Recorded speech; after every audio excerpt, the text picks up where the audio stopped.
कतुल दस प्रदेश दा पति मरगल की पाकिस्तान तहरीक इंसाफ वर्कर कमीशन बाई के चिकन तहरीक इंसाफ कारकुनान दी अभी पे बंदी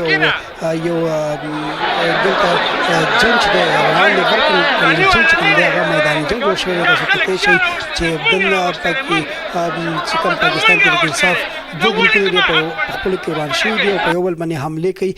दलता चले वर्कर कन्वेंशन हो ना दागी के द पाकिस्तान तहरीक इंसाफ चिकम कौमी और सूबाई मेंबरान वाग बकीमो पुलिस एहलकारों पदी के मौजूद दी दा वक्त चले दागा वर्कर कन्वेंशन चिरागा मैदान जंग जोड़ शवे दे पयोवल बंदी हमले कई पसो वर्करान पयोवल बने गुजारना कड़ी दी योबल बने सुकूनो बांधे पसपेड़ो बांधे पयोबल हमले कड़ी दी पदे की वेलकी की दा चिदा वक्त सु कारकुनान चिरागा पे की जख्मी शीम दी तासु कते ची बदे की द मलाकंड डिवीजन द पाकिस्तान तहरीक इंसाफ चिकम द काबिनी कसान दी आगम पदी के मौजूद दी दा गशन तक बस तस्दा हुआ मा چې بدی کسانو کې چې دا د ورکر کنونشن په تیمرګره کې د تیمرګری رست هاوس چې کوم د الته د پاکستان تحریک انصاف ورکر کنونشن او چې د چکم ملکن ډیویژن صدر دی ایم پی ای ډیریکټر چیرمن فضل حکیم صاحب داغي په نگرانی کې د ورکر کنونشن خو چون کې دلته چې دا کنونشن روانو په دې کې چې کم زاړه کسانو ویل کېږي داسي پارټي زراعه دا وایي چې هغه ته د خبرو مخه نه ملاوشي به کوم چې د وجه نه چې دی کې په خپل کې بیا چې دغه جګړه مخې ته رااله او تاسو کته شي چې دا وخت دغه جګړه چې دغه ورکر کنونشن په تیمرګری کې چې هغه میدان جنگ جوړ شوی دی او په یو بل باندې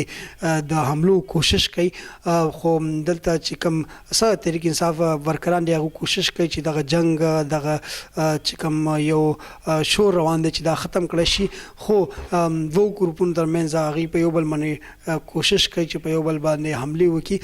دا وخت چې دغه ریسټ هاوس تیمرګر چې کوم دی هغه یو میدان جنگ جوړ شوی دی ورکر کنونشن هغه چې هغه نن کامیاب نکړ شو په خپل کې چې کوم پاکستان تحریک انصاف دغه ورکران دي پنځ کې جګړه شوې ده او په دې کې ولکې دا چې سو کارکونان چې کوم دی پاکستان تحریک انصاف هغه ځخمیان دي په دې کې د پاکستان تحریک انصاف د ملکن ډیویژن چې کومه نوې کابینه جوړه شوې ده د هغې نن میټینګ په تیمرګره کې او دا ورکر کنونشن روان چې په کوم کې دغه جګړه مخې ته راغلې ده تاسو کتلی شئ